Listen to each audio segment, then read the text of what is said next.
এখন ভাই না পোষাইলে কি করবো? এখন যে আমি যে নতুন, এখন না পোষাইলেও তো কিছু করার নাই।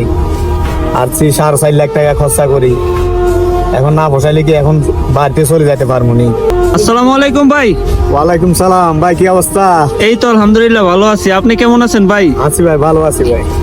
তো ভাই আপনি এই বিদেশে কত বছর ধরে আছেন?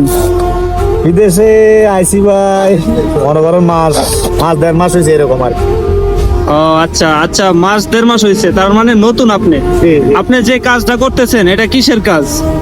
এটা হলো বলদিয়া কাজ, বলদিয়ার কাজ। সরকারি আর কি। আচ্ছা, আপনার স্যালারি কয় টাকা? স্যালারি হচ্ছে যে আপনার 1400 টাকা দিয়ে বলছি। ওরা বলছে যে খাওয়া দাওয়া আমাদের আর থাকা মালিকের। আচ্ছা, তো এখন কি আপনি কথাই কাজে ঠিক পাইছেন নি?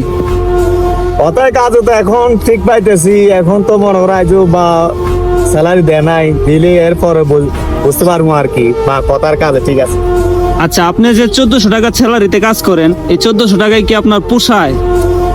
এখন ভাই না পোষাইলে কি করবো? এখন যে আমি যে নতুন, এখন না পোষাইলেও তো কিছু করার নাই। আর 4.5 লাখ টাকা খরচা করি, এখন না পোষাইলে কি এখন বাড়িতে চলে যেতে পারবো নি। শুরুতে আপনার দালালে কি বইলে আনছিল?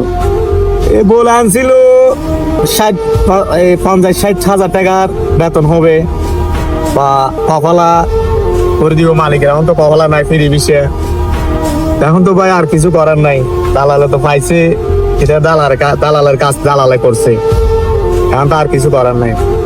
বিষয়টা খুবই দুঃখজনক। আসলে আপনার 1400 টাকা স্যালারিতে কিন্তু 50,000 টাকাও আসে না, আসে না। তাও আবার খানা নিজের। আবার বছর শেষে আবার আপনার 2,20-30 হাজার টাকা লাগবে আপনার একামা বানাইতে, তাহলে আর থাকে কত? তাহলে তো আপনার কিছুই থাকে না। কিছু নাই ভাই। তাহলে এই বিদেশ করে লাভ কি? এখন আগে গেছি, দেখি না অন্তত বিশের টাকাগুলো তুলতে পারে কিনা।